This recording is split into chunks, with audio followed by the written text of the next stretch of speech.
Good morning, everybody. Welcome to the January 31st, 2023 Public and Protective Services Committee. The voting members on this committee are myself, Councillor O'Connor, Councillor Berg, and Mayor Clayton. And our first order of business is service area update. Director Lemieux. Thank you, Mr. Chair. So from the Community Social Development Department, I just want to advise that the annual Passionate Heart event is coming up on February the 14th. This has been a record year for the number of nominations, so we're excited about that, and tickets are on sale until February the 3rd. The annual Women of Influence Awards will be held on March the 8th at the Teresa Sargent Hall. Nominations are open and must be submitted by the February the 17th. And these awards are established to commemorate International Women's Day to recognize achievements of women in our community. And the position of the Grande Prairie Local Immigration Partnership Coordinator has been filled, and the successful candidate will be starting in that position on February the 8th. For housing and homeless initiatives, the Coordinated Care Campus Advisory Committee met on last week on January the 25th. The agenda included presentation on the project itself, the programming and logistics. The committee will be working on objectives and advocacy, and the next meeting is scheduled for March the 29th for that group. On the Housing First process, we are the work on Housing First program, developing landlord relationships and reestablishing collaboration is a focus area for the new Housing Support Coordinator. And a new process for damage claims has been introduced, realizing potential savings of approximately $15,000. So that's an initiative of that new employee, so we're really impressed with her work so far. And preparation for the Housing and Homelessness Prevention Budget and Service Delivery Plan for 2023 are underway and expected to be finalized in February. And this is a provincial requirement that we have annually. With regards to an update on enforcement services, 2 officers attended Swan-Haven School and spent some time reading to students as part of the Literacy Week. And Enforcement Services continues to work closely with the Public Security Unit to address encampments throughout the city. With the warmer weather, several encampments have been set up, and Enforcement and Public Security Unit will continue to make this a priority and deal with public security issues as required. And at our regional pound, we recently experienced an outbreak of parvo, and the very dedicated pound staff were able to quarantine the infected animals and control the outbreak. So the pound is happy to report that the outbreak is over and the facility is back to standard operations. From GPREP hosted an interagency stakeholder meeting last week on January 20th to explore local issues and discuss resources and opportunities for emergency response throughout the region. That was very well attended and successful. Update from the fire department, the Deputy Chief of Operations position has been filled, and I'm really pleased to announce that Mike Anderson has accepted the position, and his start date is to be determined, as he is currently a project manager at Coordinated Care Campus, but there'll be a transition here that'll be announced shortly. From the RCMP on January the 19th, the Grande Prairie RCMP Drug Unit executed a search warrant on a residence in Grande Prairie. The drug unit seized half a kilogram of fentanyl, 1.3 kilograms of methamphetamines, and 400 grams of cocaine, and 87 cartons of illegal cigarettes, along with $6,000 in cash. And Superintendent Brockman noted that he will contact City Council and the Municipal Policing Advisory Committee shortly to identify priorities for the next fiscal year as part of their annual performance planning process. And Superintendent Brockman also attended a community engagement meeting with the O'Brien Neighborhood Association. That meeting was held on January the 23rd.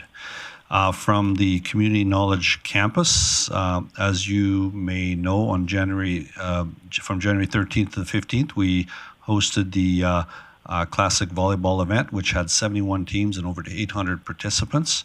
And also the Minor Hockey U9 Mega Tournament attracted 36 teams and 536 participants with over 2,000 spectators. So very successful there. On January 21st to the 22nd, the Piranha Winterfest Swim Meet had over 220 swimmers at the Eastlink Center. And on January 26th, the Grande Prairie Squash League will be up and running again for the winter, and that's a restart from COVID, so that's really exciting. And upcoming this weekend on February 3rd to the 5th, Racquetball Canada selections will be held in the squash courts at the Eastlink Center, bringing up to 50 high-caliber athletes, and that will be televised across Canada.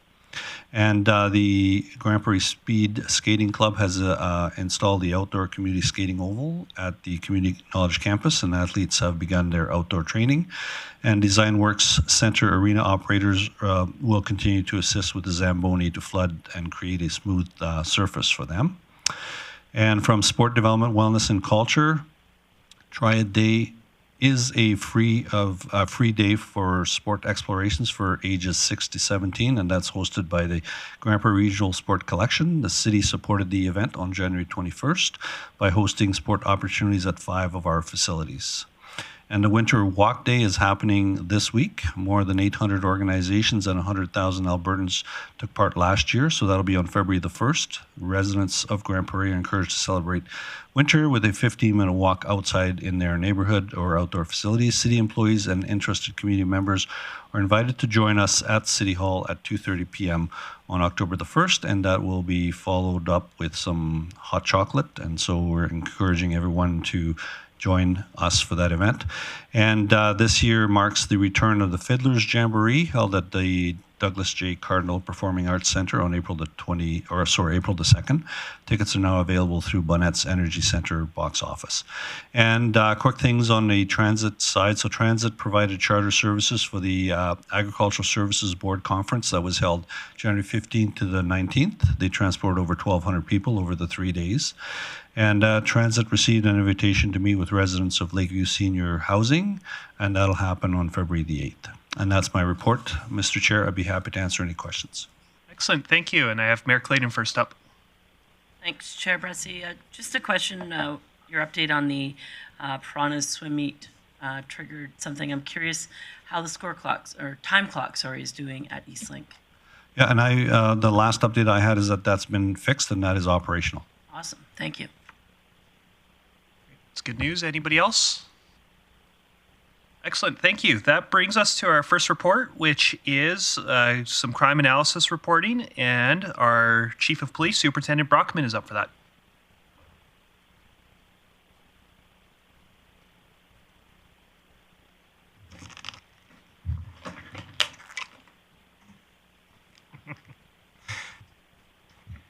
Good morning, Chair and committee members. So back on November 15th, 2022, Council requested administration to provide information regarding crime rates in the area of the Coordinated Care Campus. And so our crime analysts at the Grande Prairie RCMP conducted a historical review of crime data from the years 2019 through 2022. Focusing on that subject property, the Coordinated Care Campus, and the surrounding neighborhoods around the property.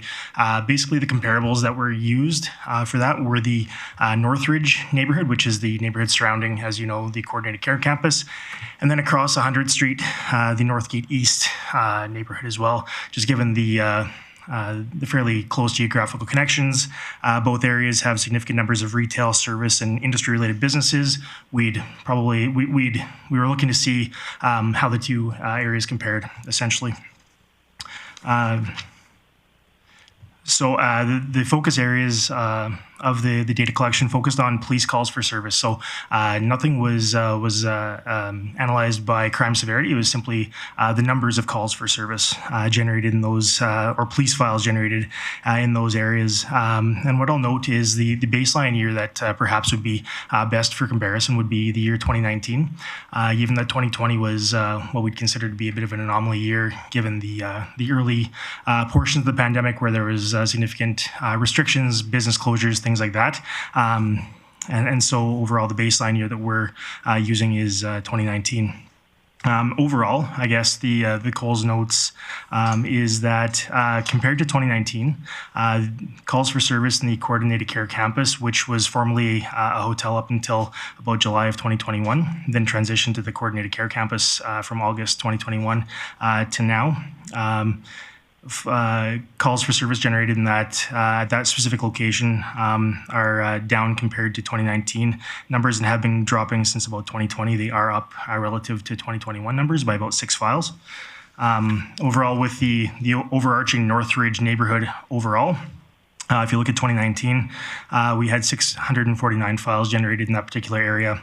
We saw a drop again in 2020 of 471, another drop in 2021 of 339 files generated in that area. And we did see a bit of a rebound in 2022 at 425, but if you compare that to our baseline in 2019, we're still significantly below that benchmark.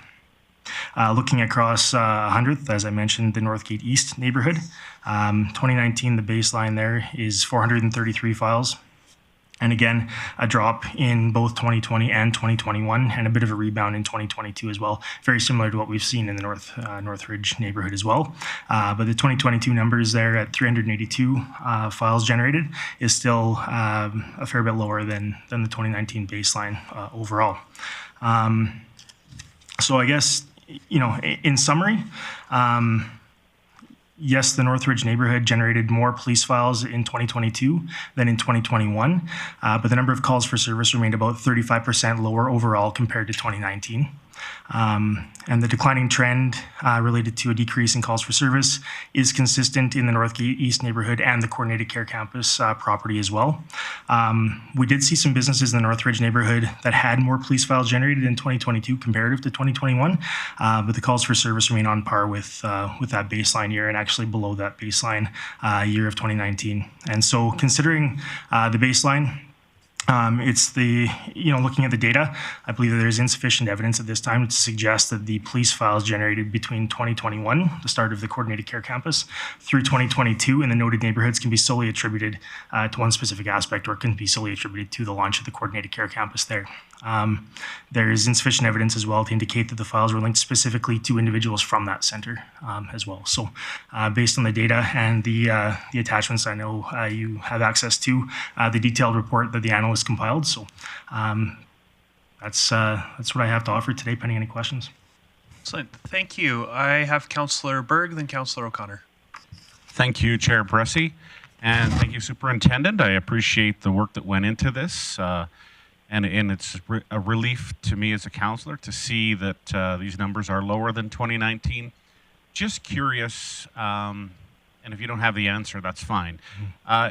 Would you say that this trend of being lower than 2019 is across the entire city, anecdotally? So I've recently had our analysts do a significant number of analysis of basically our 5 dispatch zones, the northeast, northwest, southeast, southwest, and the city center. What we've seen overall is that our numbers in 2022, at least at that point in time the analysis was done to the end of October of 2022, was lower relative to 2019, yes. Wonderful, thank you. Councillor O'Connor, and then Councillor Bosch. Yeah, thank you, Chair Bressie, and thank you, Inspector Brockman. I really appreciate the amount of work that went into this. It's funny how perception gives you the idea that things are worse than what they are, and indeed it's the opposite to that. So this brings a total amount of relief and for me, painted the wrong picture for that area. I want to thank you. Absolutely, thank you. Great, thank you. Councillor Bosch, and then Councillor Thiessen. Thank you, Chair. Thank you, Lee, for coming in. One question I have is on page 9 of the reports. It is about the Northgate East neighborhood.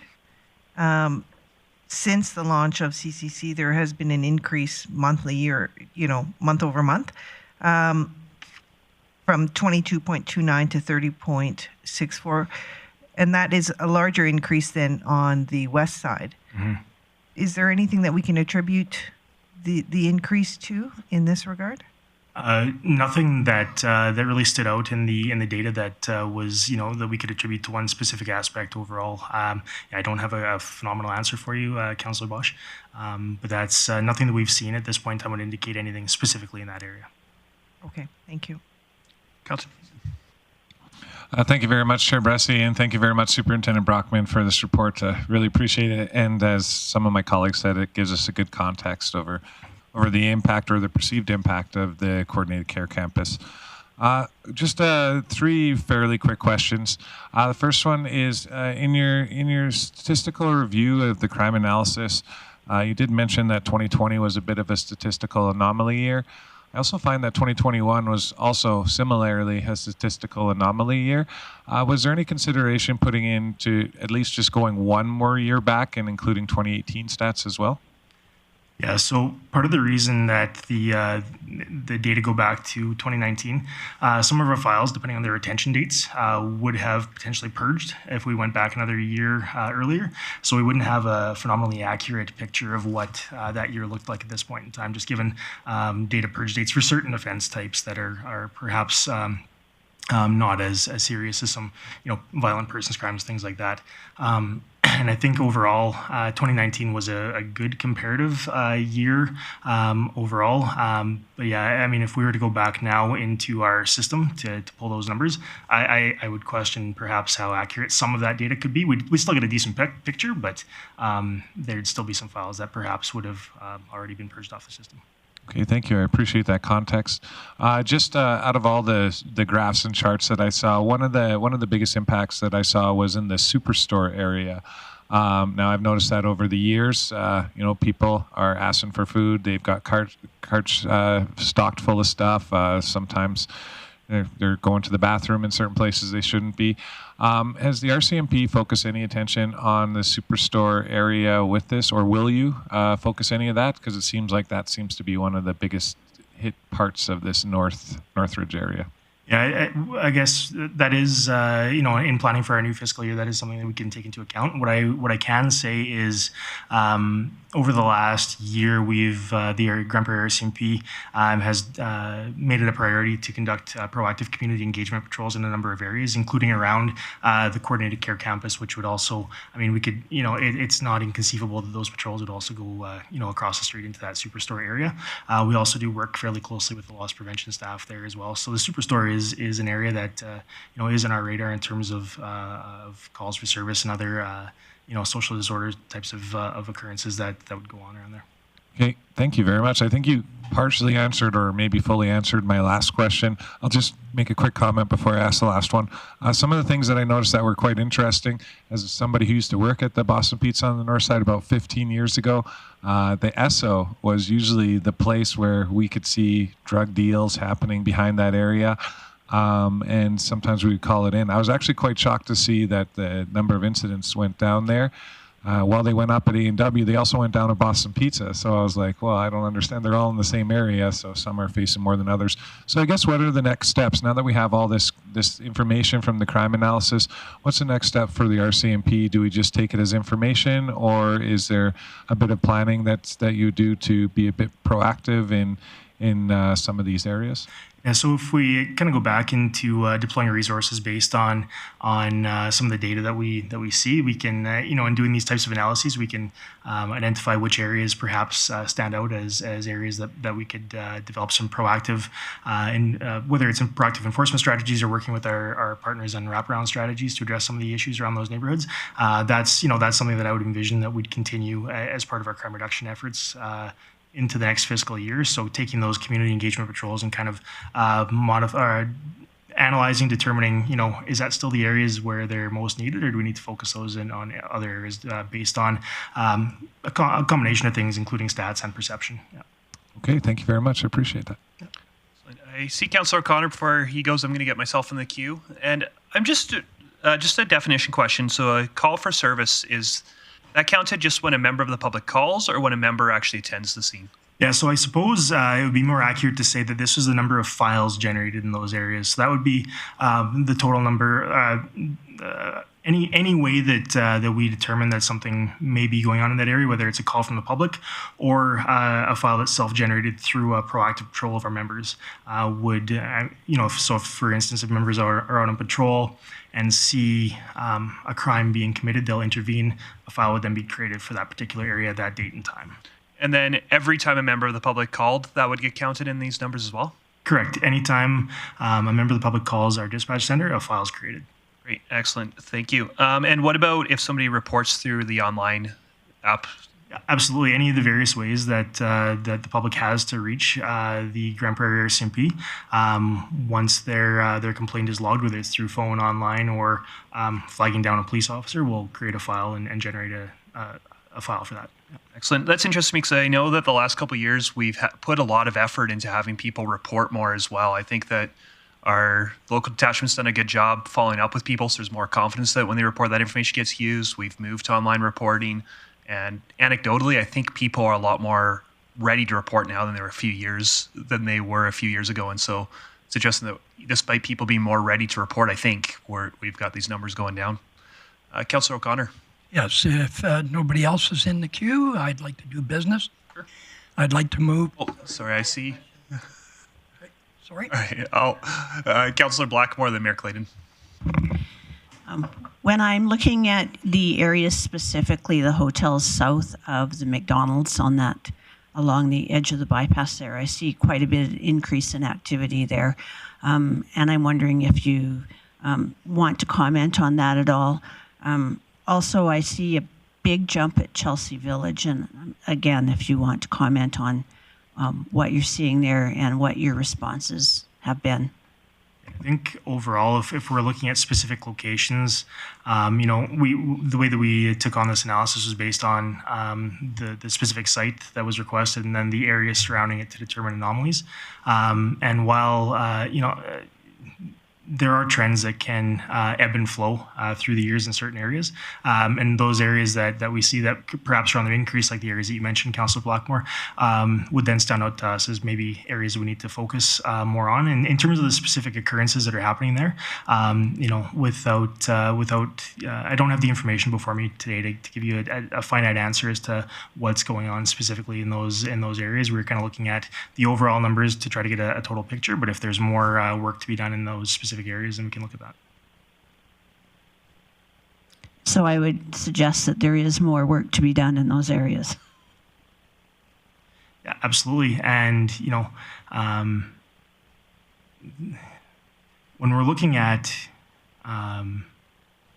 occurrences, being aware of these things in terms of specific locations does help us with our resource deployment to those areas. What I can tell you as well is, as I've mentioned, we've done a number of proactive patrols in and around that neighborhood.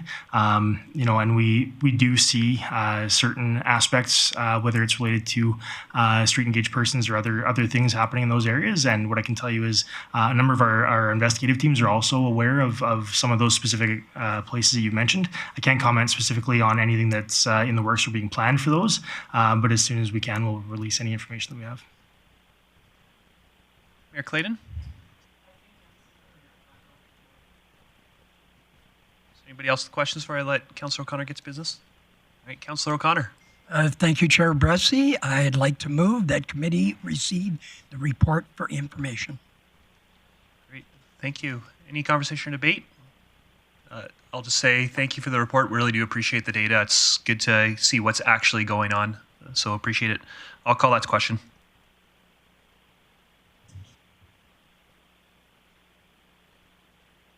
That motion carries. Thank you again, Mr. Breckman. Thank you. And next up, we've got retrofitting of facilities for recreation use, and that is Ms. Cajolet.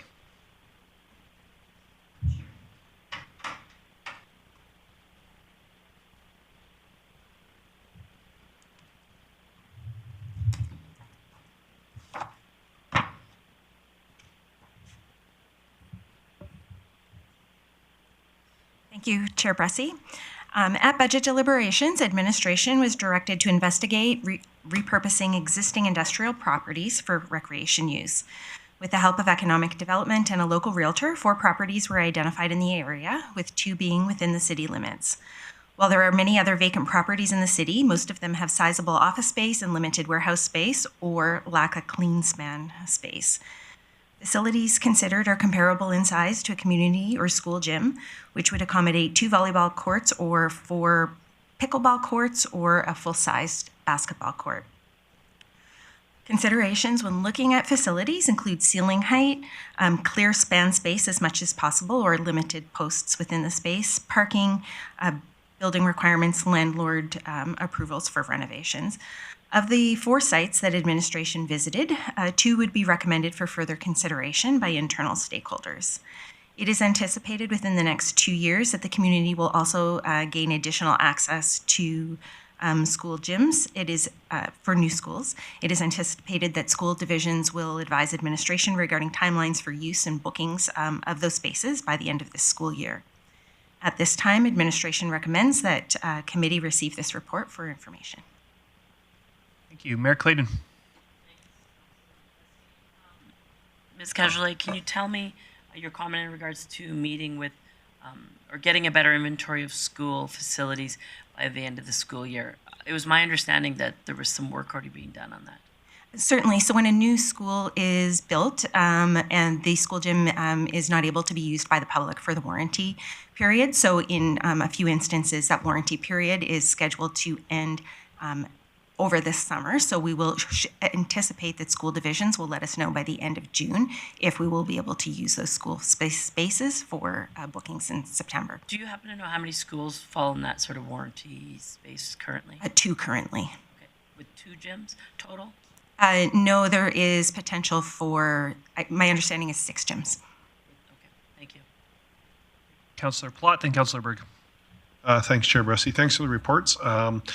And I can appreciate it's to receive for information because there's not maybe the right fit today. I'm just wondering what the process would be in the future if a property came available. What would a councillor bring it forward to administration, or appreciate it, there might not be a fit today, but if there was a property that come on the market in 6 months, what would the process look like for something like that? Certainly, through the chair, I think that administration or that council could reach out to administration and direct them to look into that. Okay, and then secondly, just seeing and a lot of these property or a couple of these properties, and the ones that I guess in my mind were great fits are out in the county, and I'm just wondering what work administration is doing with county's administration, maybe identifying this as a regional facility of some kind, or if that's got to go through the Joint Rec Committee. But I'm just wondering if we've had conversations with county admin as far as this as well. Through the chair, no, that has not taken place, but administration certainly could do that if there was council direction. Okay, and just if I could have one last one. Just something that's been brought to my attention quite often, and I've kind of mentioned it to Mr. Ridgway, is, you know, I've had some people ask us, could we be utilizing some of our facilities differently? And the Bose Center comes up quite often because it at one point was a soccer facility. I'm just wondering if that was looked at as an option, or if there was a potential of using that facility even on a part-time interim basis. I know it wasn't the direction of this report, but was that something that was looked at by administration? Thank you. Through the chair, certainly all of our city facilities are available for bookings by community groups and user groups, and we have used the Bose facility in the past. It is definitely something to consider in that regard, is paid events, or whether we would be utilizing the space for like drop-in recreation opportunities. So sometimes the space is not available for sport usage if there is other entertainment events that are planned in the space. Okay, thanks. Councillor Berg, then Mayor Clayton, then Councillor Thiessen. All right, thank you, Chair Bressy. So, Ms. Cajolet, looking at the reports, there's 2 buildings recommended for consideration, but the recommendation is also just to accept this for information. So, I'm not picking up that these are strong recommendations for consideration. I see one is in the county, and the one that is in the city is fairly limited. Is this something you want us to bring back up, or would you recommend we bring back up in 2 to 3 months, or is this something that we'll just kind of file off and actually not consider? Thank you. Through the chair, it is anticipated that once administration is aware of the additional court space available for new schools, and if those bookings are available for public use in September of this year, that will alleviate some of the utilization concerns currently within the community. Okay, yeah, because as I sit here and I read this, one site is out in the county, but the one that is in the city seems very small and limited. So again, I'd hate to invest in something that wouldn't have an impact. So I'm not willing to push these forward as it is, but just wanted to ask that question, because again, it does say recommend for consideration, but just wanted some clarity on that. Thank you. Mayor Clayton, then Councillor Thiessen. Okay. Councillor Thiessen, and then Blackmore. Thank you very much, Councillor Bressy. Thanks for the report, Ms. Cajolet.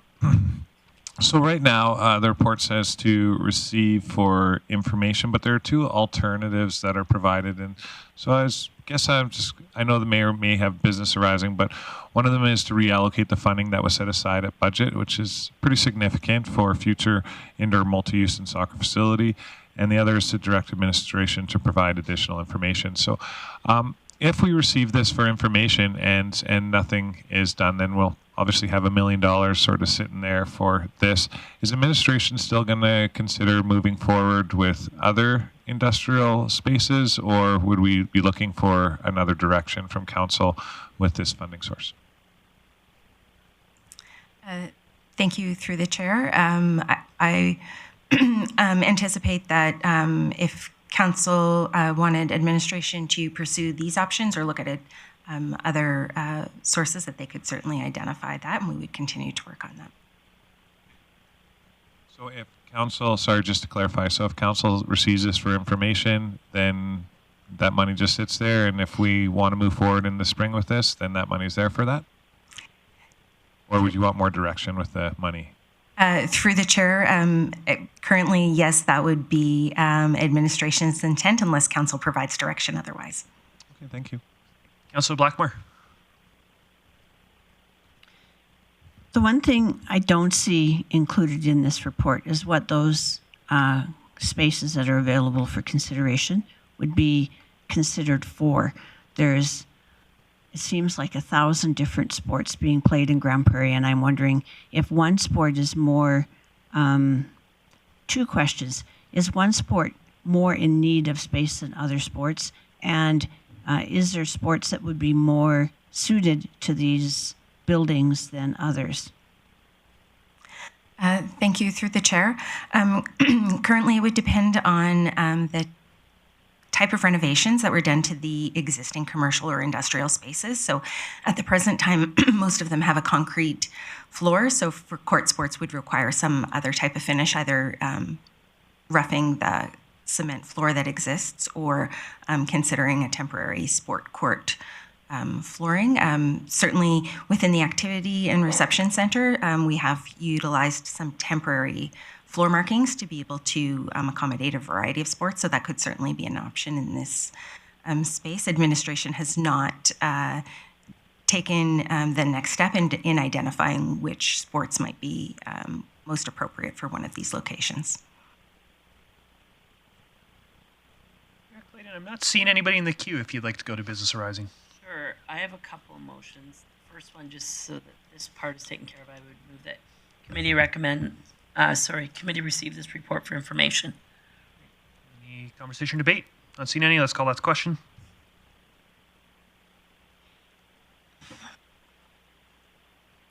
Thank you. And Mayor Clayton? Thanks, Chair Bressie. I guess before I make my motion, I just have a question in regards to exploration. Has administration looked at the cost, the availability, and the operational needs of temporary flooring? Let's call it temporary. It's not temporary, but mobile, whatever you want to call it. If we're going to put a snap and lock floor sport court into a facility, have we explored? I know that at Evergreen Park, previous years, they've hosted significant size volleyball tournaments. Have we, as an organization, ever explored, the cost, the availability, and what it actually takes to operate a floor such as that? Thank you, through the chair. When considering the possibility of that for another city facility, the cost was estimated to be approximately $250,000. The specific requirements of the space, like the size of the space, are really required to get a more accurate estimate of what that court floor could cost or be. So in relative to this space, no specifics. So I guess, so we've never looked at how much storage space. Is it 1 C-can, 2 C-cans? Are the floors currently available, or are we running into supply chain issues? How long does it take to set up? Have we looked really deep into it at all? Through the chair, no, that administration has not taken it to that level. Okay. So my motion is to direct administration to bring back a report that includes opportunities with temporary sport floors, you can call, I don't know the proper name for them, including cost, availability, storage expectations. That's my first motion. So I'm just trying to figure out, Mayor Clayton, if there's any way we could narrow that a little bit. Just there's such a difference between a pickleball court and a volleyball court and turf. A traditional sport court would have volleyball, basketball, pickleball. Okay, so hard surface, not grass. Right. Okay. Yep. And size that we want to. Well, one court space. So they come in. My understanding is they come in one court space. You can buy multiple, but yeah. Okay. Councillor Plott. Thanks, Chair Bressy. I guess just for me, I appreciate the motion. I'm not a voting member, but I'm just curious to Mayor Clayton's comments. I believe we did a similar facility like this out in Signature Falls for a basketball court for an outdoor purpose, but it was that type of flooring that can be put together and can be used again, utilized later on. But I think if we were looking at the lens of a basketball court, that's a pretty good sized lens that could be broken into 2 volleyball courts or 2 pickleball courts or 2 badminton courts. So I think that's a good starting point. Too bad. I'll just. And I may have done my motions in wrong order, so be patient. Yeah, totally. Yeah. Yeah. All right. Any questions or debate on this motion? All right. Let's call it to question.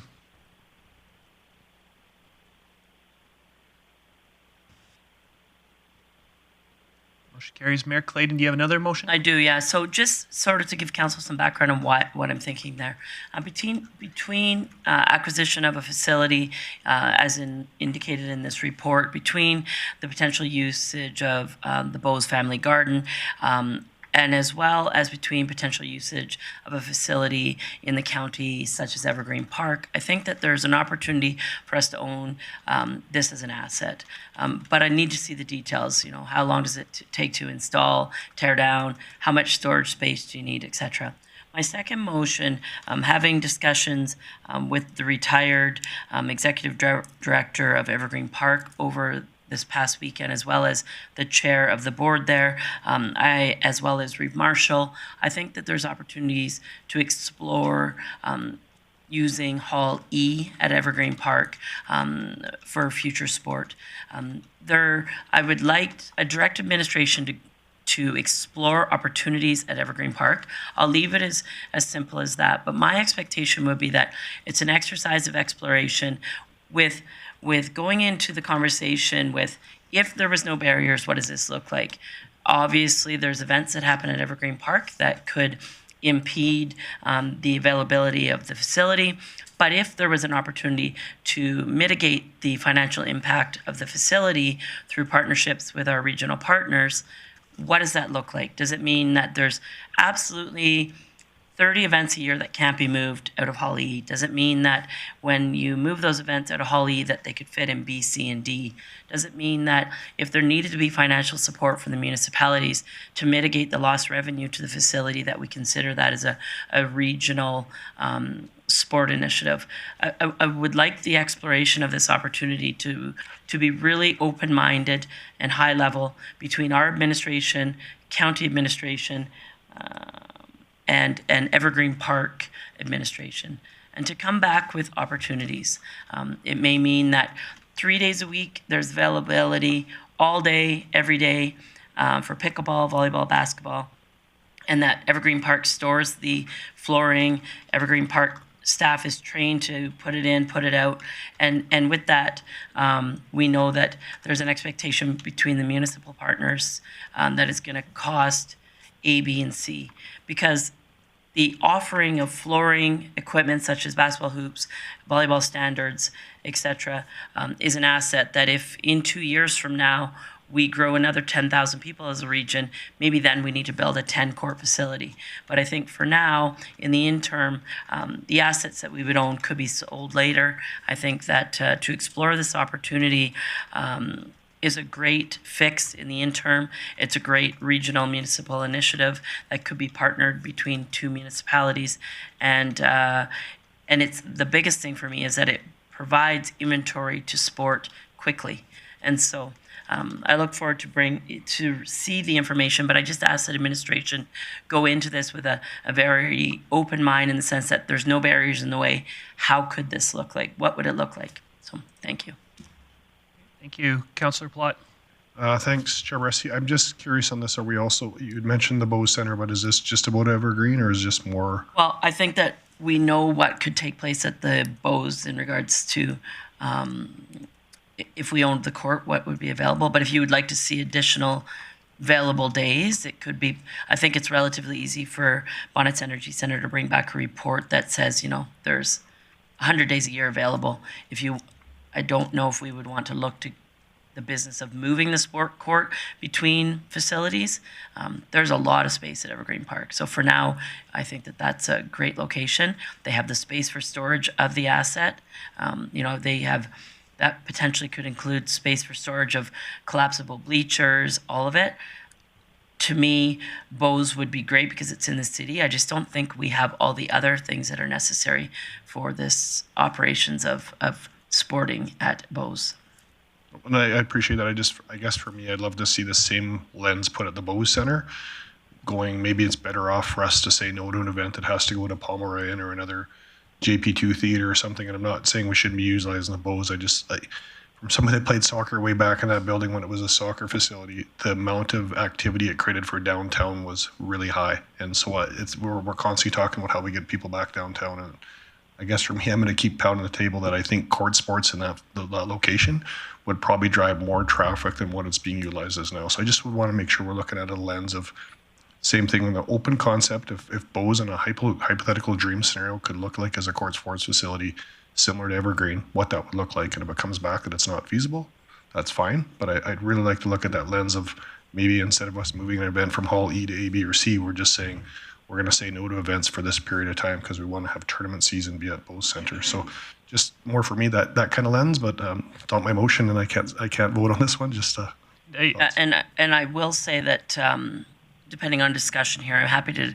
to put forward a subsequent motion for consideration, but I'm fairly confident that administration at Bose will really struggle with a place to store the flooring and all the necessary equipment on the days that they can't execute. But we'll see how the discussion goes, and if other members of this committee are interested in that information, I'm willing to make the motion subsequently. Thanks. I know for me personally, I'm personally more interested in Bose, and I think that a solution might be it's a CCAN that gets moved to and from site. But in terms of the work today, since we fully own Bose, if we want to do something in Bose, we can move very quickly on that on our own when we get the last report we directed, whereas when we're working with other entities, it just takes more time. So Yep. I agree with Councillor Plott. I think in terms of business for today, it just makes sense to just talk about Evergreen Park. Okay. Myself, I've got Councillor Berg, then Councillor Blackmore, and Councillor Thiessen. Yeah, thank you. And I am a member of this committee, and I am intrigued by the Bose, but I'm also intrigued by the curling rink and maybe the Design Work Center. If you look at the NBA, they use hockey rinks and they put a layer of wood down and then they add their court. And it is mobile, it is portable. So you're within the city, and I'm fully supportive of exploring the county, and I love the idea. But we've also got some buildings here within Grande Prairie that I feel are worth exploring to some measure as well. So to add to Councillor Palott's comments on the Bose, I'd also like to see potential for the curling rink and Design Work Center.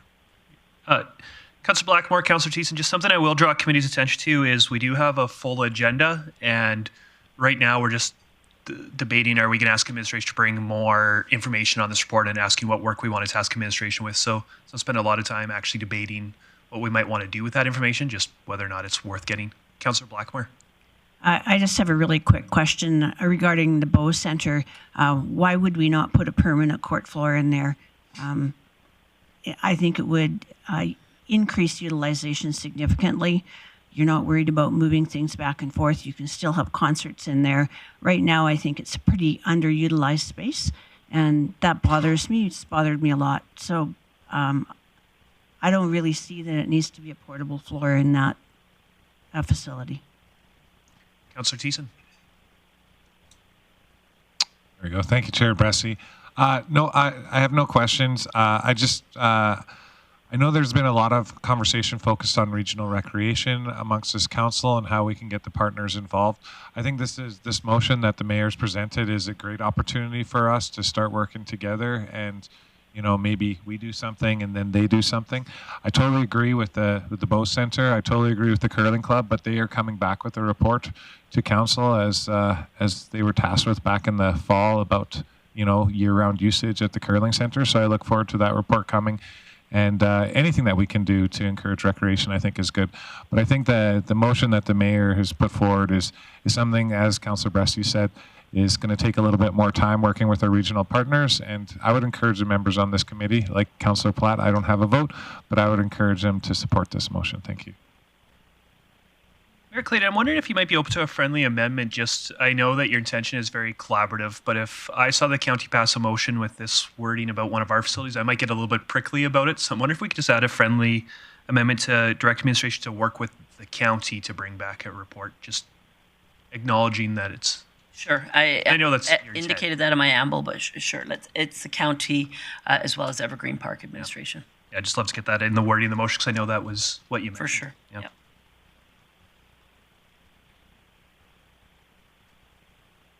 If I could just close to address some of the comments around the table. Thanks. Absolutely. Sorry, I'm just going to look around. Does anybody else want to get in before Mayor Clayton closes? Yeah, please. So I appreciate the comments and absolutely support facilities in the heart of our city. I think, as indicated, this information is valuable. Once it comes back, or actually, I think that I'll make a subsequent motion after this. Thanks. Well, let's call this question. So I think. That motion carries. And Mayor Clayton. Thanks, Chair Bressi. I got to think about this. To address Councillor Berg's comments, I have a question for Mr. Lemieux. When will the report come back in regards to the opportunities at the curling club?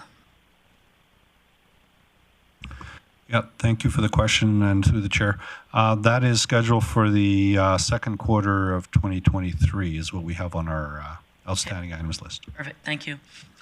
To my knowledge, Ms. Cagelet or Mr. Lemieux, I don't recall if we've ever seen, I think it's probably, I could ask Ms. Hollingworth how many days a year Beau's Family Garden is booked, and she would know. But I don't know if we've ever visited how many days a year the Design Works Center is utilized when the ice is out. Have we, Ms. Cagelet?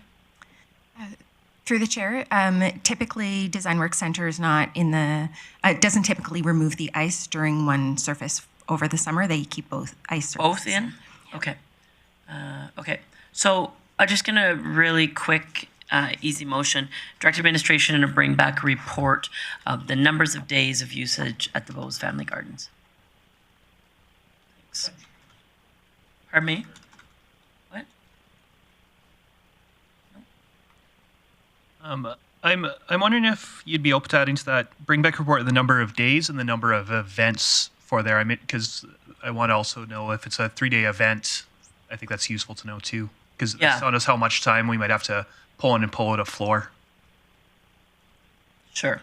I'll rephrase it then. Could you tell us in the last, 2021 don't really count, since 2018, I'll redo my motion here. A direct administration to bring back a report of the number of available days annually on average since 2018. So that'll show you the days that nobody's in there. Because an event is 2 days, they pay for 5 if it takes them. So it's not like they go in and out. Yeah, so I'm wondering if we could ask for both those things. So how many days was it used and how many events? I think both pieces of information would be useful. Why?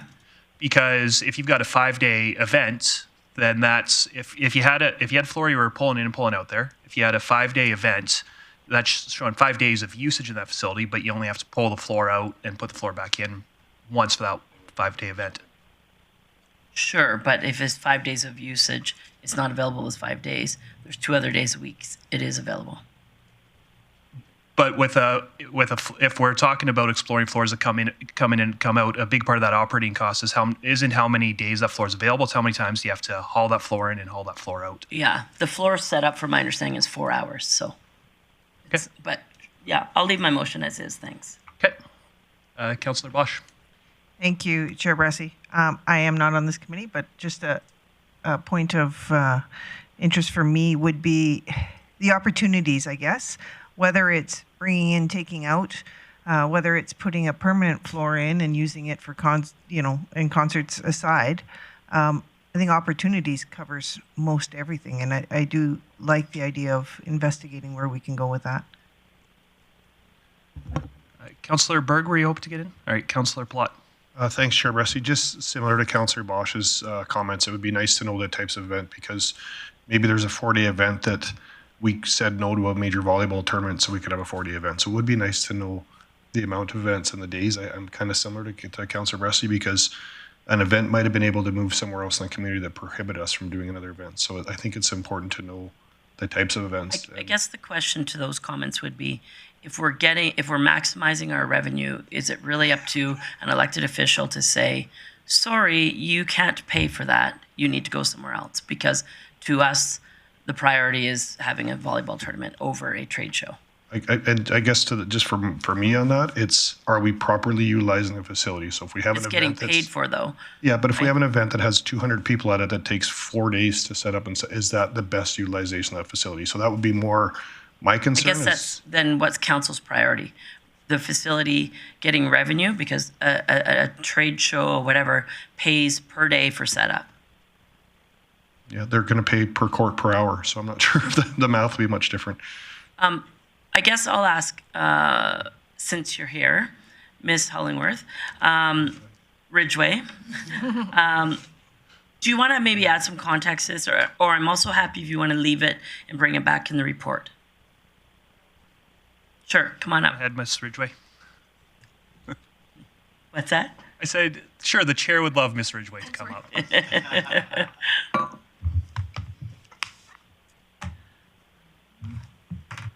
Yeah, please go ahead, Ms. Ridgeway.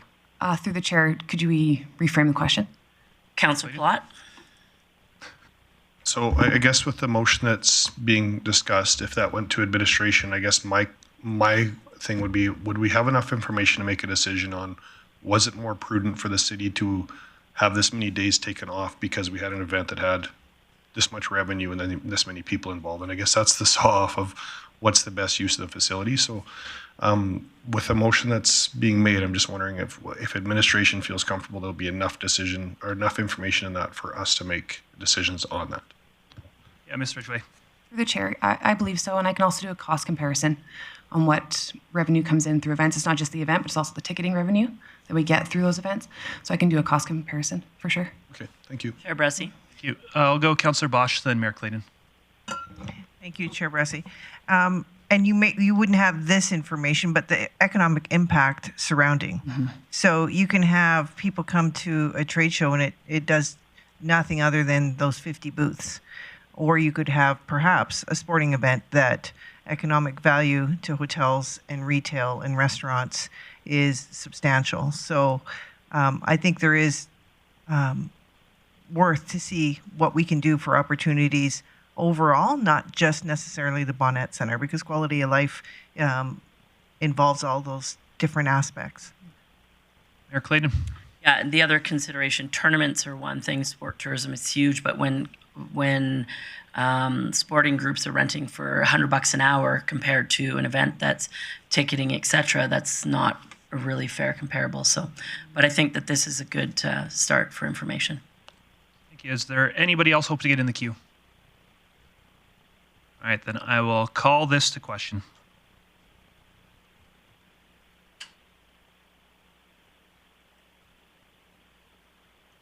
Great, thank you. And is there any other business arising on this matter? Excellent, thank you. We appreciate the report and the information.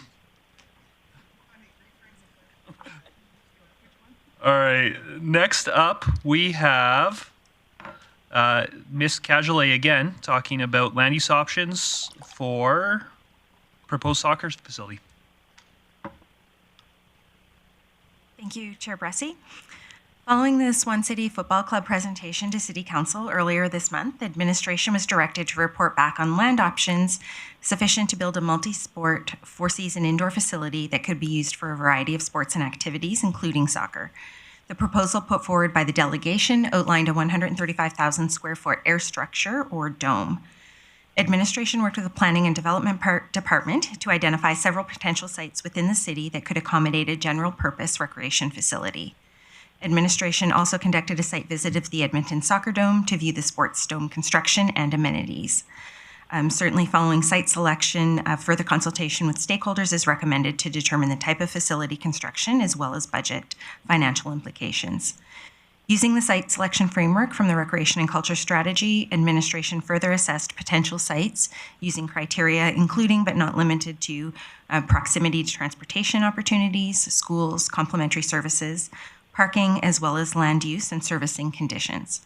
Based on this assessment, administration recommends that council give consideration to the Avondale High School site for a future indoor multi-use and soccer facility. Thank you. Councillor Blackmore.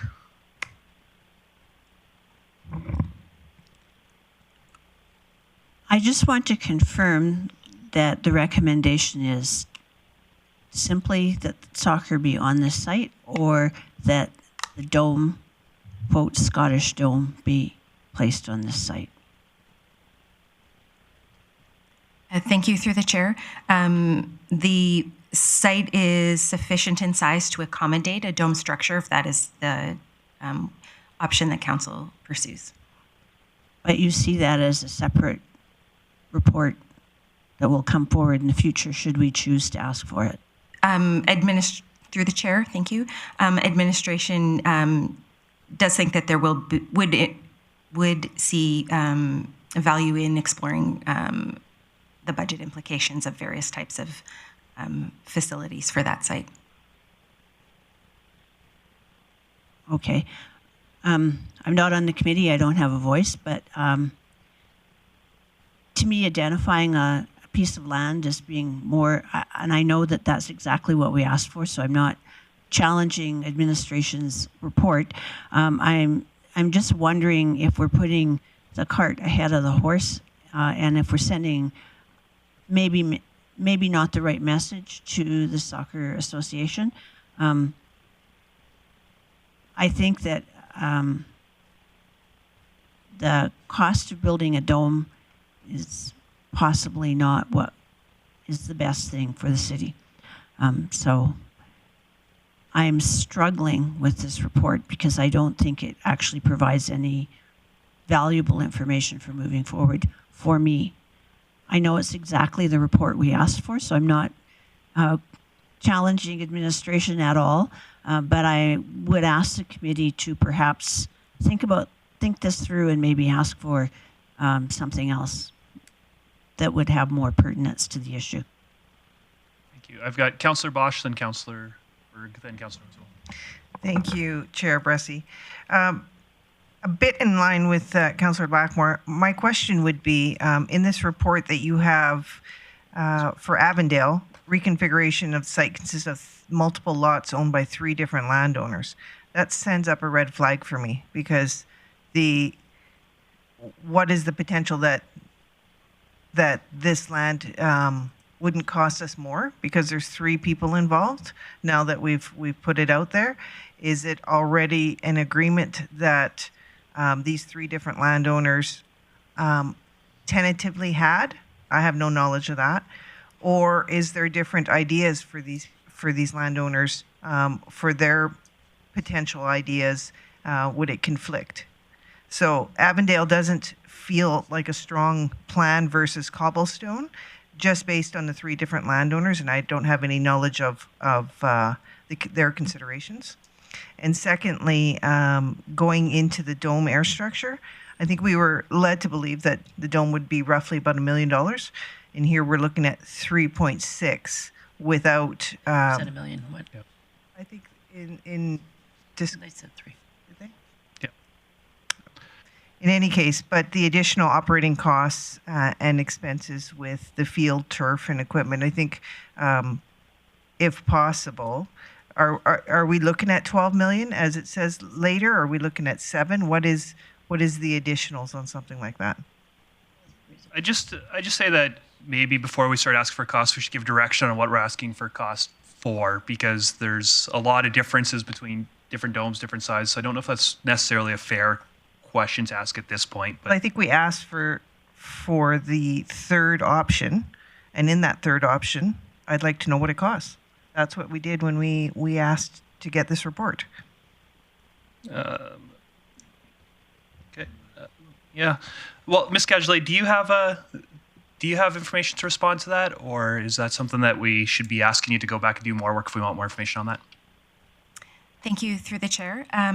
Based on the information provided by the delegation, the estimated cost for just the dome portion was approximately $2.6 million, and that would be in U.S. funds. They anticipated just for utility costs alone, or energy costs, I should say, approximately $116,000 a year. So none of the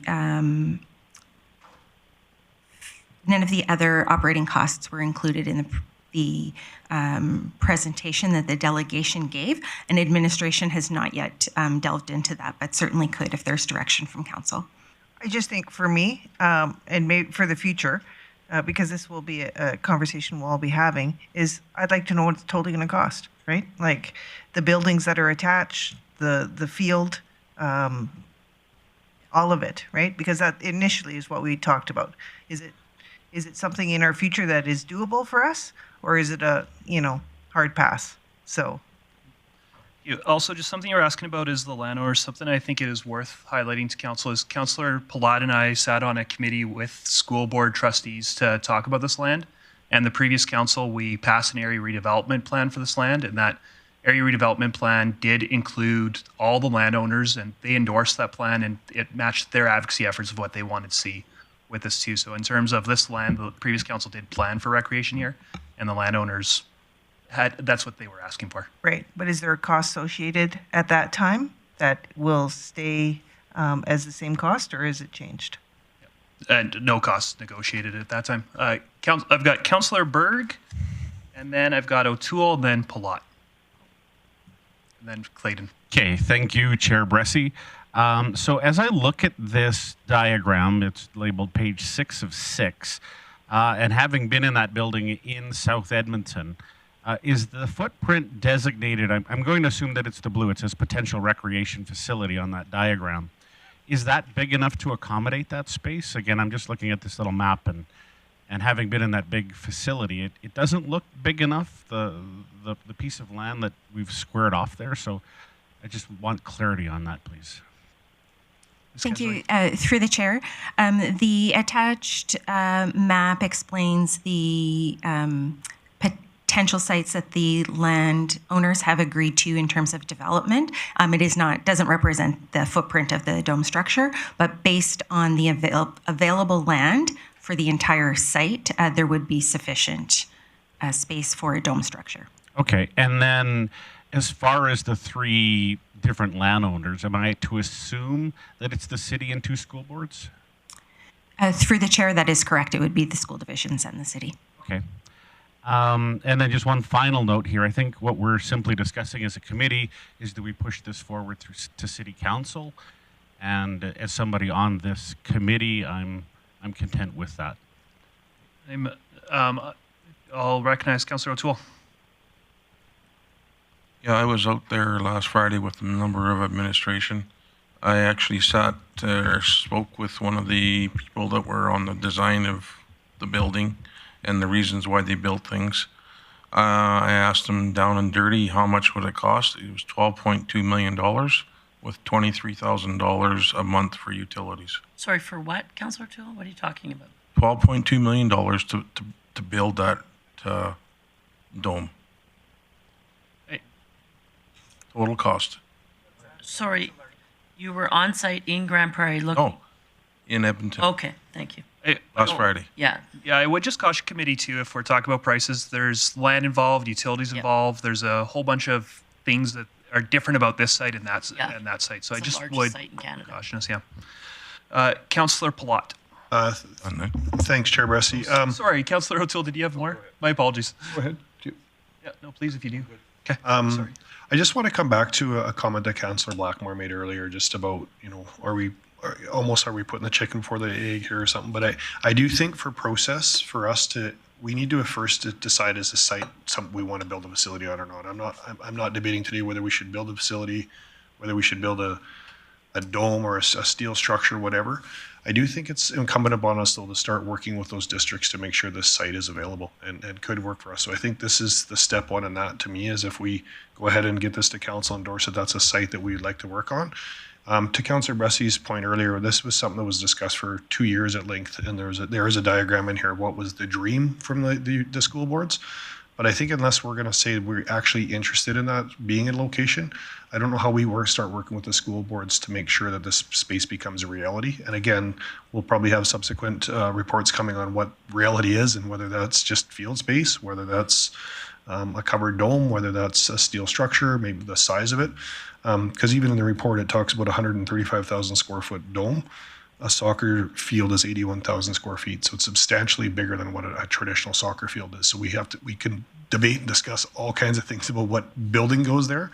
I think for me, I'm hoping this gets endorsed to get to council so we can take the next steps, just to make sure that we have allocated this as space that we would consider putting a facility on. And I think that's when I asked when we were talking about this report, that was my intent, was are we putting a building on these locations or not? The whole building's another discussion to me, I guess, after that. Mayor Clayton. Thanks, Chair Bressy. A couple questions. Ms. Casually, why was the field, Rotary soccer fields not considered? The land adjacent to the activity reception center. Thank you. Through the chair. That location was certainly reviewed. It was on the list. It was not recommended because the adjacent lot has been transferred to Alberta Seniors and Housing. Sure. Okay. I think that's a fair answer, but I thought that was discussion at committee when the delegation came, but that's okay. And then tell me how you got to a decision that the preferred suggestion out of Cobblestone and Avondale led to Avondale as opposed to Cobblestone. Yep, Ms. Casually. Thank you. Through the chair. So administration utilized the site selection framework that was developed for the recreation and culture strategy, which has not yet been formalized, but certainly presents a framework. So it evaluates the sites based on a number of criteria, and then each criteria is weighted for that. So in terms of proximity to other amenities, if you're thinking of hosting events at this site, there's lots of complementary businesses, schools, accommodations that would make that a more desirable location. In consideration for the Cobblestone East site, certainly that would weigh higher in the criteria column in terms of improving the geographic distribution of recreation amenities than this recommended site. Just a comment. I know I was part of council that approved the Avondale area redevelopment plan. But that being said, I still don't think there's enough parking there. And I also, I was curious if we had discussions with soccer in regards to space capacity. So if we are going to put in a dome, as Councillor Plott mentioned, it requires a lot more space than identified in regards to a sports field. If we were to take space that's currently in the report under the redevelopment plan to use it for a dome, is there concerns that now we've taken away outdoor fields, or they're happy that they can play year round? Have we had that conversation? Through the chair, not specifically around where the facility would be no, just situated on the site. Outdoor fields taken to use for a space for a dome, they're fine with that. Oh, administration hasn't had that explicit conversation. Okay, thanks. Councillor Berg. Yeah, thank you, Chair Bressie, and Ms. Cajolet alluded to what my comment was. Is I like the Avondale site simply because it is next to the comp. It's very near the college, and there's a number of hotels within a short distance away. So to me, there's many benefits to the Avondale spot that a lot of places in the city just simply do not afford. Councillor Bosch, then Councillor Blackmore. Thank you, Chair Bressie. For me, I'd like to see the criteria on the recommendations in the future, like once this comes, next steps versus Avondale and Cobblestone or anywhere else that perhaps we see. You can say there's criteria that, you're marking against, but I'd be curious what it is. Because if you're looking to, like you just said, to bring new opportunities to an area that doesn't have them, that's a forward-thinking plan, or adding opportunities to an existing footprint, can just maintain what we have. So I think the criteria is important, and we need to look at what we want for current and for future amenities. Great. Thank you. I see Councillor Blackmore. I see Councillor Thiessen. I'm hearing councillors talk about information they want, but I'd suggest if we want to get information, let's get in a motion. And if no member of committee is willing to make that motion, it's definitely a right councillors have at committee. But I'm just concerned that hearing a lot of I want this information, and that if we're not capturing it and giving actual direction, that could just get messy. I see Councillor Blackmore, then Councillor Thiessen. Just to comment on one site versus the other, there is no real way to say this other than bluntly, but that dome is really ugly. And do we really want it in the center of our city where people are driving by? For that very reason, I would be more likely to want to put it somewhere out of sight, at least for now. I know the city's going to grow around it no matter where we put it, but it is not an attractive addition to that location in Edmonton. Councillor Thiessen, then Berg. Just a comment. We have lots of talented artists in the community. I'm sure they could have a vinyl paint over top of it if we really wanted to do it and spruce it up. Inside was beautiful. Outside, well, could be the skyline. We could paint it like we paint cell phone towers. Anyways, the reality of the situation is we're just talking about place. And when I look at the other place that was recommended in the Riverstone Cobblestone area, I see it as probably about $1 million at least more in constructing parking lot costs. And I like the idea of minimizing waste and achieving a footprint. The only reason why I got in the queue is because I think we need to get to a motion. I can't make that motion. I'm not on this committee. But if we don't want to be specific, if somebody from the committee would like to make the motion, rather than say for a future indoor multi-use and soccer facility, it could just say for a future indoor multi-use recreation facility. And then we're not tipping our hand or anything like that. So I would encourage the motion to read out like that. And I thank administration for all the hard work. Thank you. And I'll recognize Councillor Berg, and I am hoping that we can start getting to business if you don't. That's what my hand was up for, was for business. So to Councillor Thiessen's points, I'm not opposed to that. So I think the only change that I would recommend or see in this is that we substitute soccer out and add recreation in. Would that be fairly accurate? It's your motion. You're more than welcome to do that. Yeah, so just to keep it simple, sub out soccer, add recreation. So I would like a committee to recommend council endorse the Avondale High School site for a future indoor multi-use and recreation facility. Great, thank you. Yeah, and personally, I'm happy to support it, although I highlight that a council motion is a lot weaker than a council bylaw, and we already have a council bylaw saying that that's what this site is for. So I think it's good to reaffirm, hey, this council does that. But yeah, I guess why I'm saying that is we've heard conversations in the community of, hey, why aren't you planning for the site? Why aren't you planning for the site? And we already have had plans for the site for a couple of years. This is just us endorsing those plans. So I think it's important to highlight that to the community, that this isn't work the council's just doing now. It's us reaffirming work we've been doing for years. Mayor Clayton. I'm not debating that. The other site also is planned for recreation. Yeah. So. Yeah. Any other conversation or debate?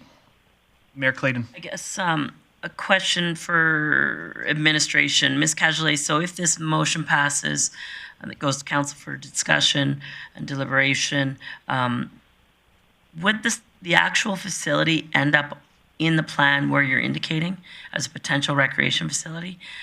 What other conversations could council have in regards to the placement? I do have some concerns, as Councillor Blackmore mentioned, about the aesthetics of a dome-type facility along a corridor of our city. I also understand that the PWA site is nowhere near to being torn down. It's many years ahead for usage, so it will be somewhat sheltered. But if commercial and residential took many years to come after that to sort of block this from the highway, great.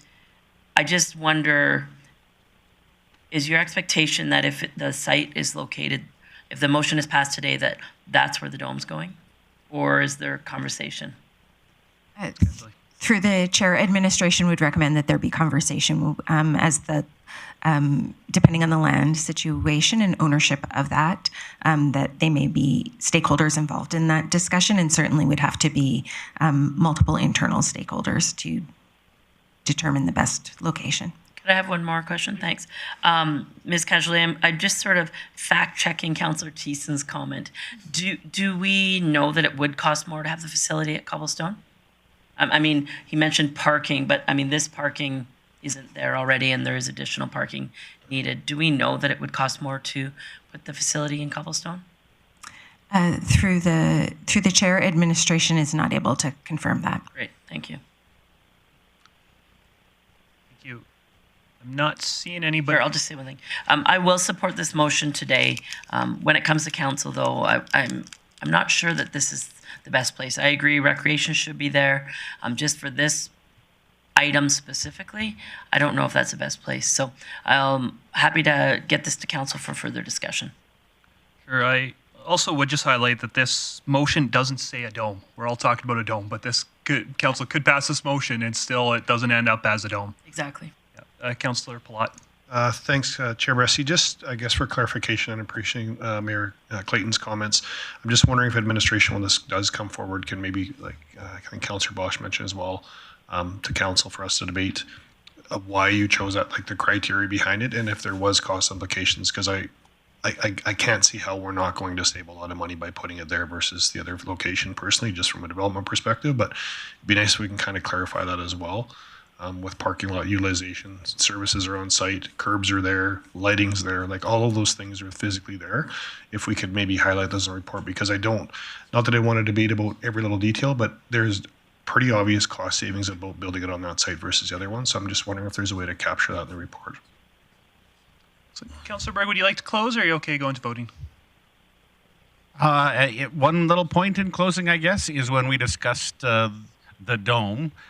In Edmonton, they said we could pick whatever color we want. So it doesn't have to be that gray that the one in Edmonton was. So that's it. I just hope committee sends this to council. Excellent. Thank you. I will call this to question.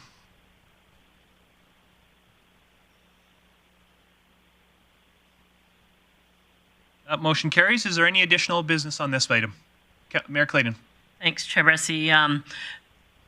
I guess I'll ask the Deputy CAO, is there any concerns of sharing actual data in regards to coming to this decision? As it mentions in the conclusion, the framework provides a transparent and objective assessment of potential locations that will best serve the community, and it talks about access to location, proximity to transportation, schools, curbing, all that stuff.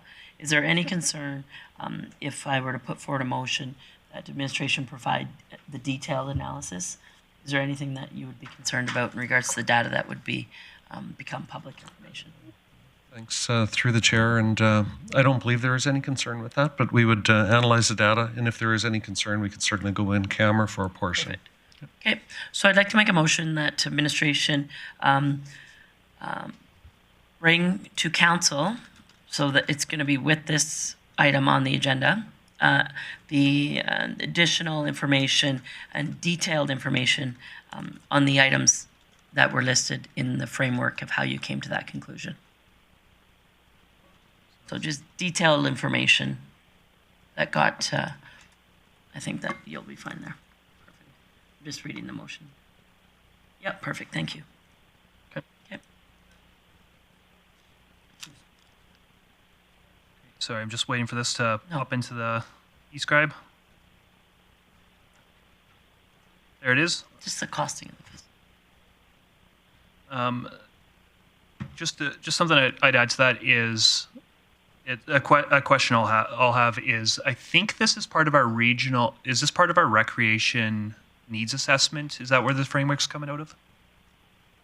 Through the chair, no, the framework has been provided as part of the city's recreation and culture strategy, which will be coming to the next committee meeting for council consideration. Excellent. Okay, thank you. Awesome. So I will call this to question.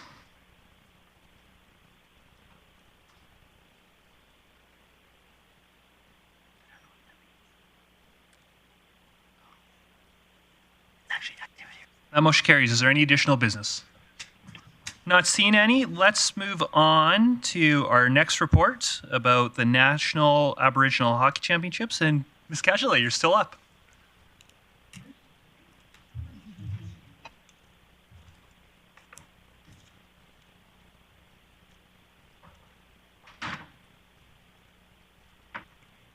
Thank you, Chair Bressie. The Aboriginal Sports Circle established the National Aboriginal Hockey Championships in 2002 to serve as a premier competition for young Indigenous hockey players in Canada. The National Aboriginal Hockey Championship provides a forum for elite U18 male and female Indigenous youth and attracts participation from First Nation, Inuit, and Métis across 13 provinces and territories. The event will take place in May 2024, with over 500 participants expected to attend the 7-day tournament. Winnipeg won the bid to be the host city for this event in 2023, and the projected economic impact for the event is approximately $1 million. This annual event helps to foster cultural unity and pride and celebrates the athletic abilities of Indigenous athletes from across the country. There is a bid fee required for this bid, and that fee could certainly be funded from the Arctic Winter Games Legacy Fund. The fund is a legacy of the 2010 Arctic Winter Games, which were held in Grande Prairie, and was made possible because of the overwhelming support of not only the community, but the financial discipline of the host society. The intent of this fund is to support the bidding process to bring youth-focused recreation, sport, and cultural events to Grande Prairie and the region. Additionally, administration engaged the Community Advisory Committee regarding this hosting opportunity, and responses to date have been positive. Administration is requesting that committee recommend council approve the $1,500 bid fee for the 2024 National Aboriginal Hockey Championships to be funded from the Arctic Winter Games Legacy Fund, direct administration to submit a letter of intent to bid, and direct administration to complete the bid submission form to host the 2024 National Aboriginal Hockey Championships. Excellent, thank you. I know Councillor O'Connor is eager to make the motion, but before a motion gets made, is there anybody with questions? Okay. Oh, You want questions first? Yeah, I'll let Councillor Berg ask a question first if he's got it.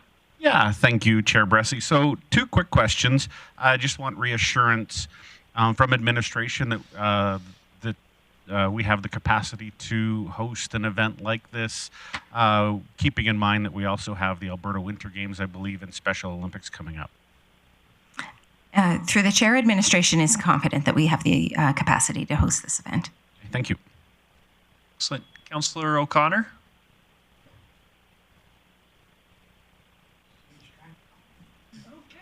Thank you, Chair Bressie. I'd like to move that committee recommend to council, 1, approve the $1,500 bid fee for the 2024 National Aboriginal Hockey Championship to be funded from the Arctic Winter Games Legacy Fund. 2, direct administration to submit a letter of intent to bid. And 3, direct administration to complete the bid submission form to host the 2024 National Aboriginal Hockey Championships. Excellent, thank you. Is there any debate on that? Not seeing any. Let's call that question.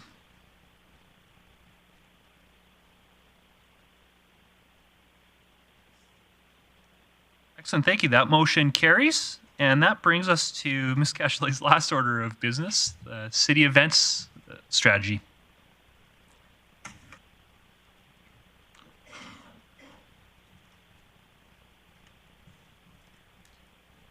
Thank you, through the chair. Event tourism is extremely attractive as an economic generator for the city, and hosting events bestows a wide range of social, cultural, economic, and environmental benefits for the community. The city event strategy is intended to guide the development and implementation of city-led and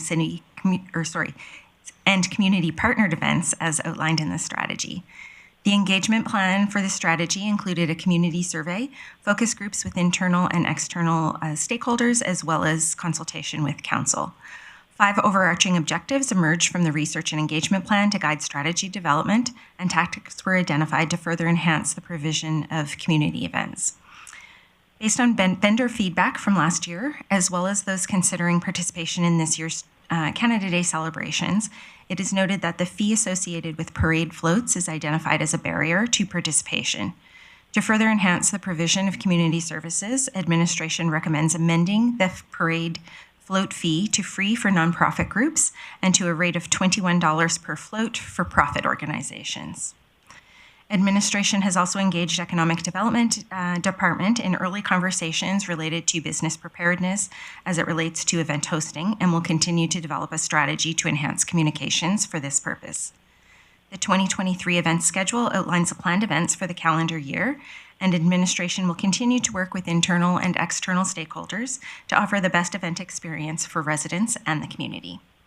Administration recommends that committee recommend council adopt the city event strategy as presented, approve the parade float fees as presented, and direct administration to prepare amendments to the fees, rates, and charges bylaw to reflect this change.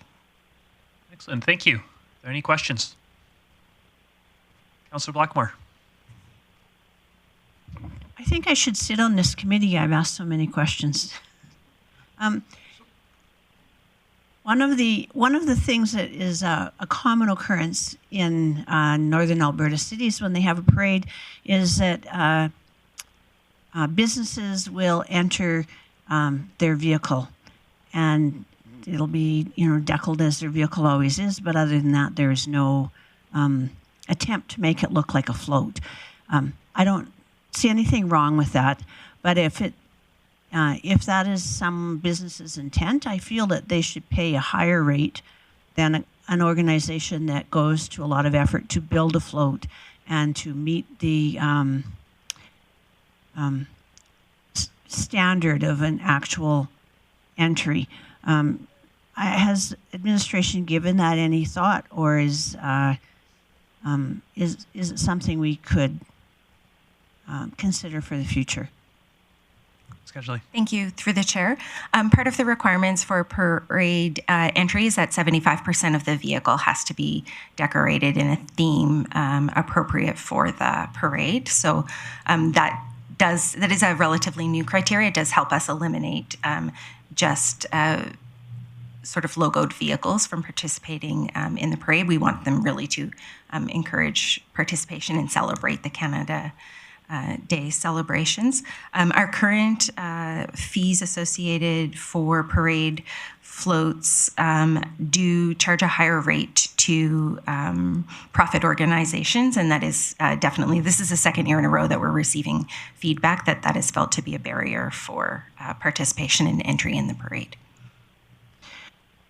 So in the past, we've always had entries of special cars, antique cars, or roadsters, or and they have not come decorated because the car itself is what people want to see. Are we expecting them to be decorated by 75% of their vehicle, or?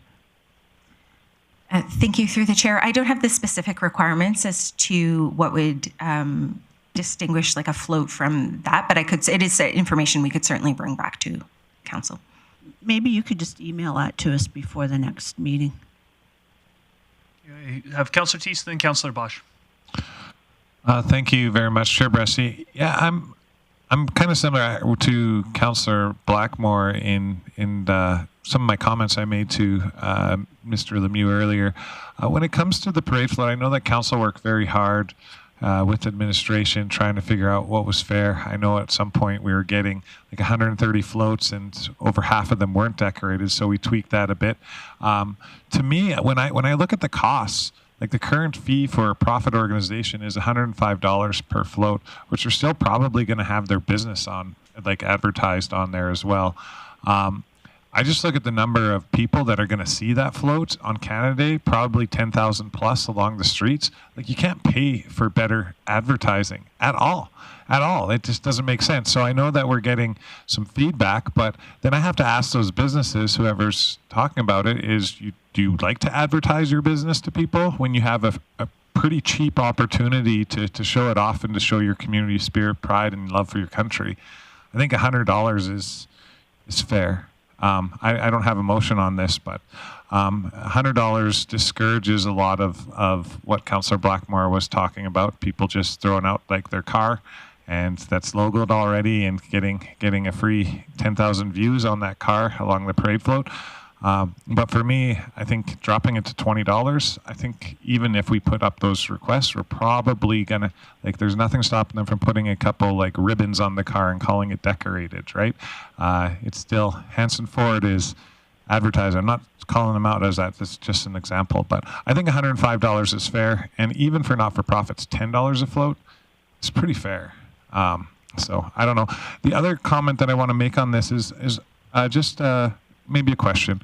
In regards to this report, we're talking about the city event strategy, and then right in the middle we got the parade float. So if we're getting, it seems like we're mixing a couple things up into one report here.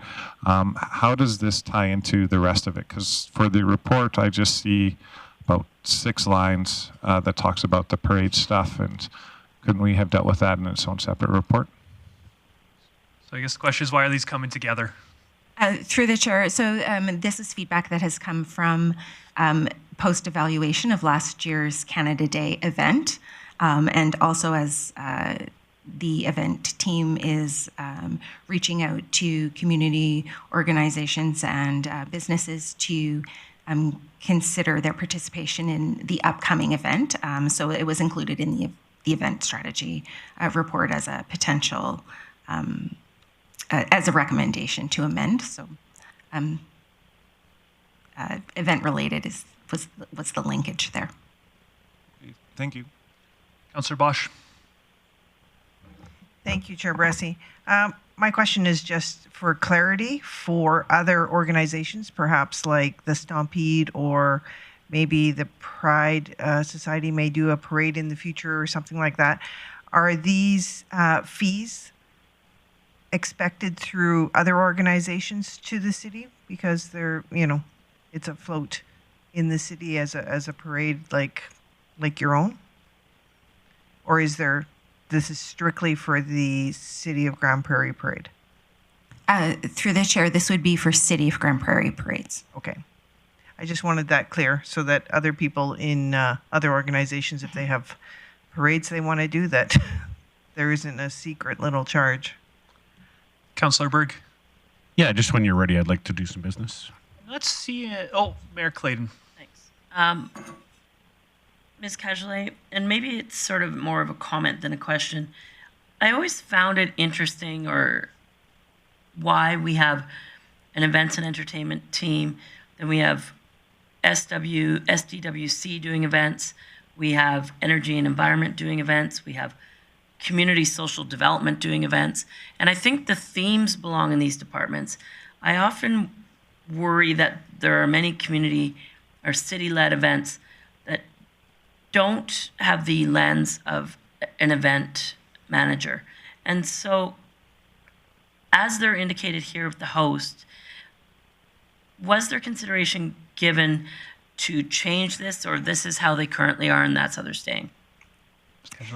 Through the chair. So this is the current configuration of events and as they're planned for this year, with the realignment of departments within the organization. There will be definitely future discussion as to whether this is the route that we would continue to go forward and explore opportunities to enhance our events service provision. Thank you. Thank you. Councillor O'Connor.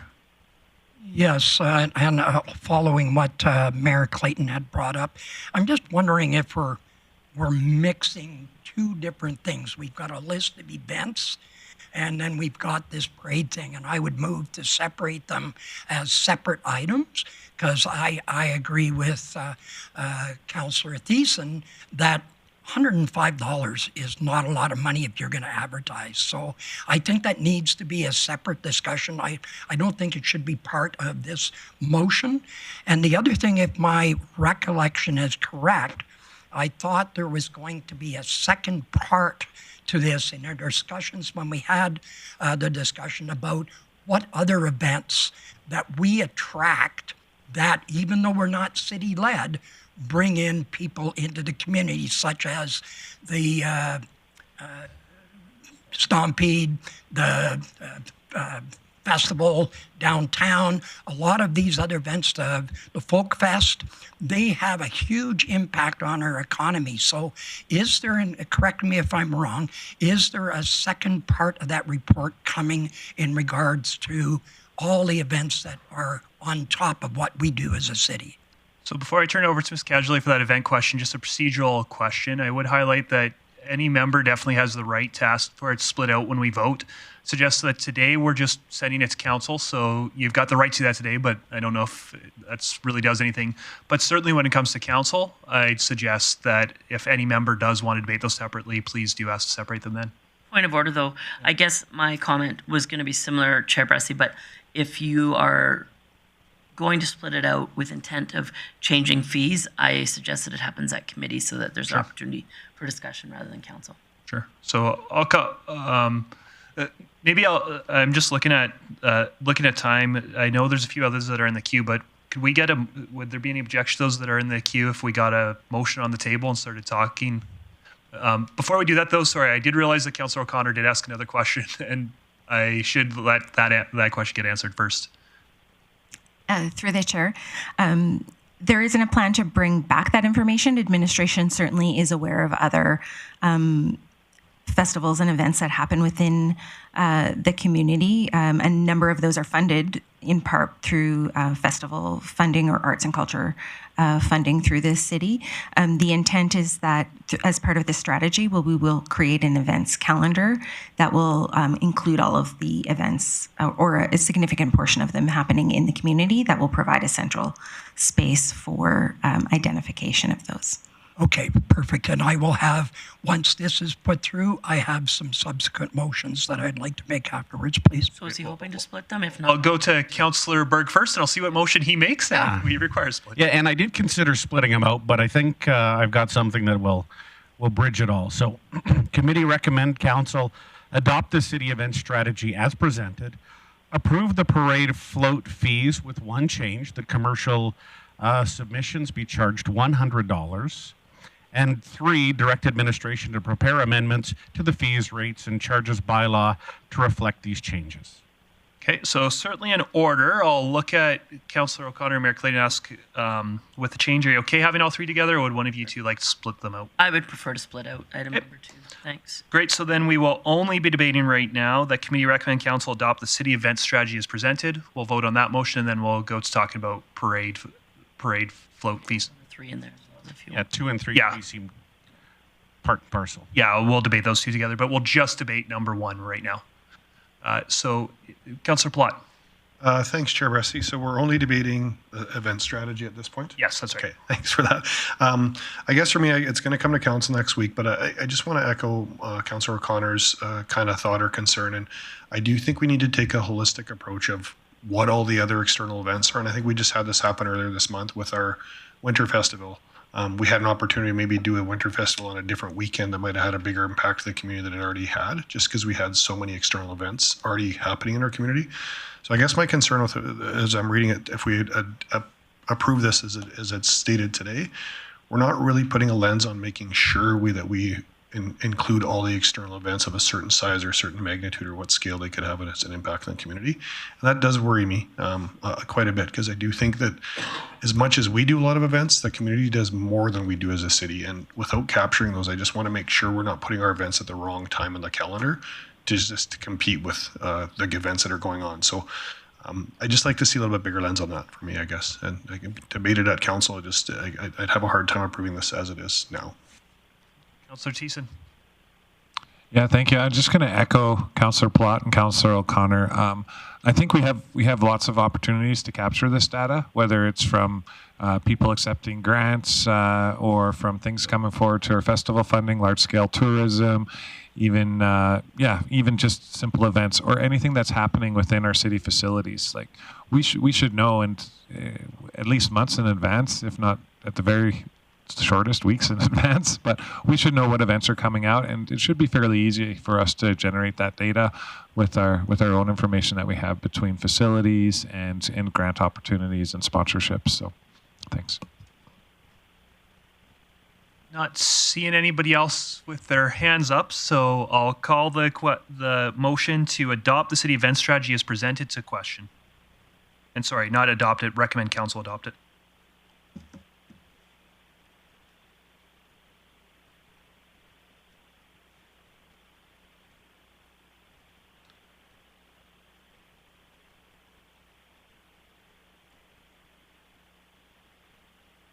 Oh, I did vote. Well, I'm in favor. Thank you. And then we do have another motion from Councillor Berg on the table to recommend council approve the parade float fees with the amendment of commercial floats be charged $100 and direct administration prepare amendments to the fees, rates, and charges by law to reflect this change. Mayor Clayton. If you'll allow a question for administration. Absolutely. You may have said this and I may have missed it. Can you tell me, did you do any investigation in regards to comparable mid-sized cities and their float charges? Not regional municipalities, but did you look in Medicine Hat, Airdrie, those types of places to see what commercial floats cost in their parades? Thank you, through the chair. Administration has undertaken that work in the past. I don't have the results at my fingertips. My understanding is that this would put us in the high end of those fees, if I recall correctly. So then can you tell me, do we know from administration, was there commercial businesses that said, I'm not going in your parade, it's too expensive at $100? Through the chair, that is my understanding. I don't have a number of how many participants would have said that, but I could certainly, of the numbers that we've approached so far, bring that information back. Okay, thank you. Thank you. Councillor Thiessen. Thank you, Chair Bressy. Just a question for the mover. So currently it's $105, including GST. Is your motion to lower that, or does it include GST, or are we adding GST on top of that and just keeping the rate the same? I would do $100 plus GST. So the 105 that's already presented there? If that's how it is presented, then yes. Okay, thanks. So thank you. I know my opinion on it is I don't mind lowering it at all. I would highlight that there is, if you're a business entering a float, there is costs to that beyond the float fee. You're paying for your vehicle to be there. You're paying for those decorations. You're paying for your staff to be there, presumably, or else you're not paying yourself to be there, but you're not doing work growing your business because you're there decorating your float and walking the parade. And for me personally, I'd hope that if we're not charging them, that's $80 more per float that's going towards candy and tattoos and fun things for kids. But I'm happy to vote and send this to council so we can have that debate at council. Councillor O'Connor. I'm just concerned about charging the same for antique vehicles. Everybody loves the antique vehicles. So I think there's two different categories here. So I think it's up to administration to be able to say, hey, we'll treat antique cars differently than we will a float. So it's just my thought. Thank you. Excellent. Any other debate on the motion? And I will call this to question.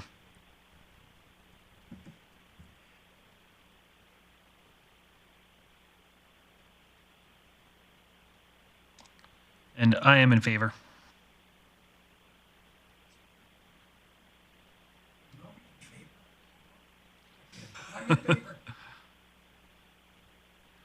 Excellent. Thank you. Chair Bressy. Yeah, Mayor Clayton. A question for administration before I decide if I make a motion or not. Can one of you tell me, I know that there's a significant effort going forward on collecting data on community events. Can you tell me how close we are to be able to be the hub for sharing those details? Certainly through the chair, I can take that. So with my previous role with comms and marketing, we had started the development of a community events calendar that would be hosted on the city's website that would host not only our events, but be opened up to the community and with the intent of being able to really build that hub for any community events that are happening. We're a couple of weeks away from that being launched. We're just it's still in the development phase and the final phase of that. So once that's launched, we'll have criteria for community groups in terms of who can submit and what the different criteria would be for them, and then we'll hopefully have this very robust calendar available, and it's developed so that there's various ways that you can view it as like a calendar view or a nice card view to have that's much more visually appealing, and it'll all be categorizable, so you can choose whether you want a family event or a concert event. So there's a number of different categories there that when groups ask to put their events on, that they can choose, and so that it's easily searchable. So that will be it will be launching in a few weeks. Perfect, thank you. For me, that's enough information. I would suggest to my committee colleagues, if someone else was looking for more information, that they could put forward a motion to ask administration to bring back a report on non-city events. However, I think that page going forward will be valuable. So I'm happy. Thanks. Yeah, I agree. I'd also just share a thought. If there was ever any work to make that something you could add to your Google Calendar, I think that families and event planners would really love getting a calendar on their phone. So just a thought for administration to maybe explore in the future, but I'm not going to make a motion about that. Councillor O'Connor. I would like to make that motion if that's what you would require, Mayor Clayton. I think I heard Mayor Clayton say that she doesn't I'm good, but need if more someone else information, wants to make a motion, go for it. Yeah, the reason I'd like to make the motion, and this is... So sorry, before you say what motion before you say why you're making it, what motion are you making? I am making follow-up to the registry. I didn't know you were doing that, so I was going to call it a registry of all events, and that this ties into the website. You can take a look at it, and the reason behind this is the ability to turn every one of our city of Grande Prairians into ambassadors and be able to say you're coming to town, and here you can go to this site, and now you can say, here's what's going on. You don't know what to do, here's where you go. So is that what I'm led to believe this site is going to be? Through the chair, absolutely, and there will be a robust communications campaign that will accompany when the calendar is launched, and we'll make sure that we are putting that up, on all the different various comms platforms that we have. Okay, and subsequent to that, it'd be interesting then to see what the economic impact, and I don't know how you do that, of each one of these events that are coming to Grande Prairie. Really important to be able to find a mechanism to say, hey, this brought 2,000 people in, this generated $7-8 million, but I don't know if that's getting too detailed, but I just think it's important information going forward. So, Councillor O'Connor, I'm just confused by what your intent is. We've heard from administration that they're already putting together this event or this calendar and this information. And so, what additional information are you hoping they bring to committee that they're not already creating for the public? Yeah, I don't want to get into the detail. I think I'm getting in the weeds. So we'll leave. I'll trust administration's going to come forward with a plan going forward. Okay, but you are making a motion? Need one. I don't think we need a motion personally, and I probably personally wouldn't vote for a motion on this at this point. Okay, thank you. Okay, thank you. Deputy CEO Miller. Thanks, Chair Bressie. I was going to suggest the same. If we could, Mr. Turan said it'll be available in a couple of weeks, and then we can maybe look at what is produced, and then if council wants more information, we could consider a motion at that time. Great, thank you. Mayor Clayton, It was on that. I was also just going to say to Councillor O'Connor, there is for sport tourism, there's a report called STEAM, which is a sport tourism economic impact report that many organizations and tournaments work through Sport Connection and administration to prepare. But it's a significant amount of data collection. So I wouldn't suggest that we want to be measuring other people's events unless large-scale tourism events come to us and tell us the impact.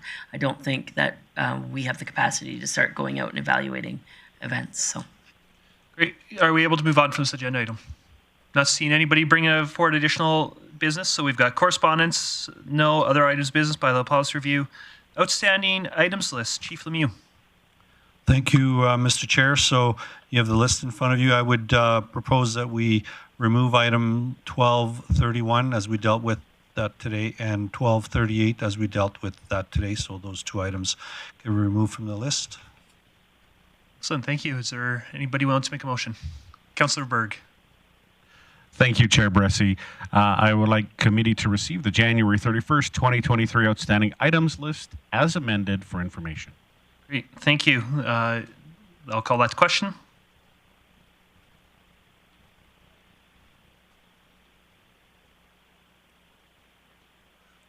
Thank you. And we do have a briefing camera item. Is anybody willing to make that motion? Mayor Clayton. So I move that committee go in camera. Great. Any conversation, debate on that? Call that to question. Great, thank you. Amanda, I'll just let you tell me when we're good to go.